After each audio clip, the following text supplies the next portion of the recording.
आपल्याला दिसून येत आहे. म्हणून काँग्रेस ही लढाई लढणार, ही लढाई चालू ठेवणार आहोत जोपर्यंत बॅलेट, आम्हाला बॅलेट पाहिजे. जसं ताईमाई अख्खा विचार करा पथकाने हाताळ मारा शिक्का, आम्हाला तो शिक्का परत पाहिजे. आम्हाला सोडा. जेव्हा आम्ही म्हणतो आम्ही गावोगावी जातो, वस्तीवर जातो, तेव्हा लोक म्हणतात पहिले ते बदला.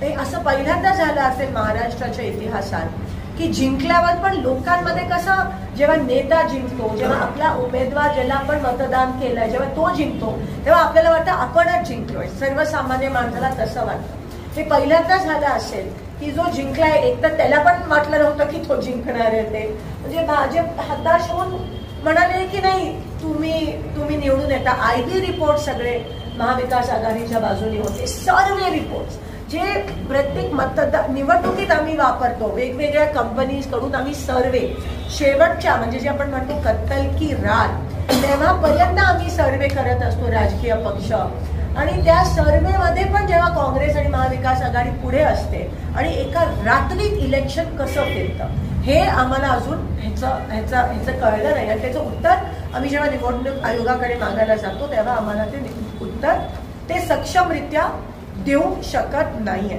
ते सांगतात ऐसा है वैसा, ते दाखवतात हे प्रूफ ते प्रूफ. पण मेत्रे साहेब म्हणाले की मॅन्युफॅक्चरिंगच तसं करून आलंय.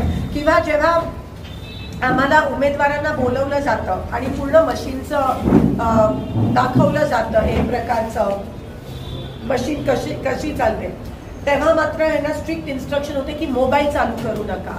तर असं आता जेव्हा आम्ही बघतो तेव्हा छोट्या छोट्या गोष्टी ज्याच्यावर त्यांनी बंधन आणलेलं त्यावेळेस, जेवढी पारदर्शकता शासनाकडून प्रशासनाकडून लोकसभेत होती तेवढी विधानसभेत दिसली नाही. लोकसभेत कदाचित त्यांना वाटलं नव्हतं, लोकसभेच्या नंतर त्यांना कळलं, म्हणून आता त्यांनी ते EVM मशीन्स हॅक केले, ते सतर्क झाले. हरियाणा असेल, हरियाणामध्ये पण एवढे सगळे सर्वे, सगळे IB रिपोर्ट आपल्या बाजूने होते आणि भाजपला त्या ठिकाणी विजय प्राप्त झाला. पहिल्यांदा त्यांना विजय प्राप्त झाला, ते खुश होते.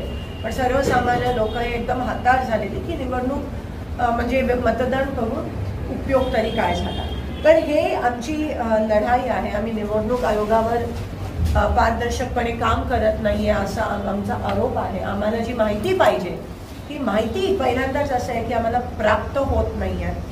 राजीव कुमारजी हे एका भाजपच्या नेता कार्यकर्त्यासारखे वागत आहेत. त्यांनी निष्पक्ष पारदर्शक निवडणुका घ्याव्यात व त्यांच्यावरील विश्वासार्हता कायम राहावी असे काम करावे असे अपेक्षित आहे. पण ते आपल्याला होताना दिसत नाही आहे आणि म्हणून आमची ही लढाई चालू राहील. त्याच्यामध्ये तुम्ही पण प्रत्येकाच्या अधिकाराचा विषय ही कोणत्या एका पक्षाची लढाई नाही आहे, ही भारतात राहणाऱ्या सर्वसामान्य नागरिकाची ही लढाई आहे. उद्या गणतंत्र दिवस आहे आणि आजची संध्याकाळ, आज राष्ट्रीय मतदार दिन आहे.